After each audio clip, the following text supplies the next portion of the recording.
Surat crime branch પોલીસે વર્ષ 2013માં હત્યાના ગુનામાં નાસ્તા ફરતા આરોપીઓને ઝડપી પાડી કાયદેસરની કાર્યવાહી હાથ ધરી છે। આરોપીઓ વિરુદ્ધ સુરતના સચિન જેઆઈડીસી પોલીસ મથકમાં હત્યાનો ગુનો નોંધાયેલો હતો। હાલ ક્રાઇમ બ્રાન્ચ પોલીસે 2 આરોપીઓમાંથી એક આરોપીને મધ્યપ્રદેશથી અને એક આરોપીને સુરતથી ઝડપી પાડી કાયદેસરની કાર્યવાહી હાથ ધરી છે।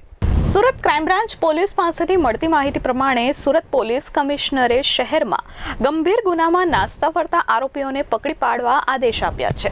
જે અનુસંધાને ક્રાઇમ બ્રાન્ચ પોલીસની ટીમને બાતમી મળી હતી કે સુરતના સચિન જેઆઈડીસી પોલીસ મથકમાં નોંધાયેલ હત્યાના ગુનામાં નાસ્તા ફરતા આરોપી મધ્યપ્રદેશ છે। જે બાતમીના આધારે પોલીસે મનોજ કુમાર શંકરભાઈ જયસ્વાલને મધ્યપ્રદેશથી ઝડપી પાડ્યા હતા। આ સાથે આ ગુનામાં નાસ્તા ફરતા બાળ કિશોરને સુરતથી ઝડપી પાડ્યો હતો। પકડાયેલ આરોપી મનોજ કુમારની પૂછપરછ કરતા તેને જણાવ્યું હતું કે તે અને બાળ કિશોર બંને કૌટુંબિક ભાઈઓ છે। વર્ષ 2013માં બંને સચિન જેઆઈડીસીમાં મજૂરી કામ કરતા હતા।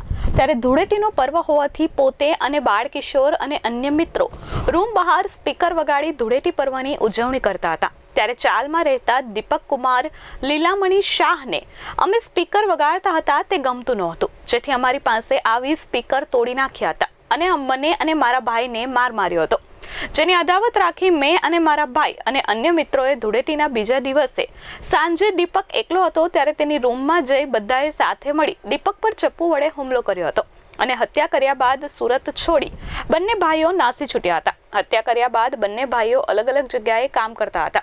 ત્યારે ઘટનાને ઘણો સમય વીતી ગયો હોવાથી પોલીસ હવે અમને પકડશે નહીં તેવી આશાએ નાનો ભાઈ સુરત આવ્યો હતો અને મનોજ મધ્યપ્રદેશ જતો રહ્યો હતો। જોકે 11 વર્ષ બાદ સુરત ક્રાઇમ બ્રાન્ચ પોલીસે આરોપીઓને ઝડપી પાડ્યા હતા। ઉલ્લેખનીય છે કે પકડાયેલ આરોપી વિરુદ્ધ CRPC કલમ 70 મુજબનું વોરંટ પણ ઇસ્યુ થયું હતું। હાલ તો ક્રાઇમ બ્રાન્ચ પોલીસે બંને આરોપીઓનો કબજો સચિન જેઆઈડીસી પોલીસને સોંપ્યો છે। Bureau report S24 news Surat.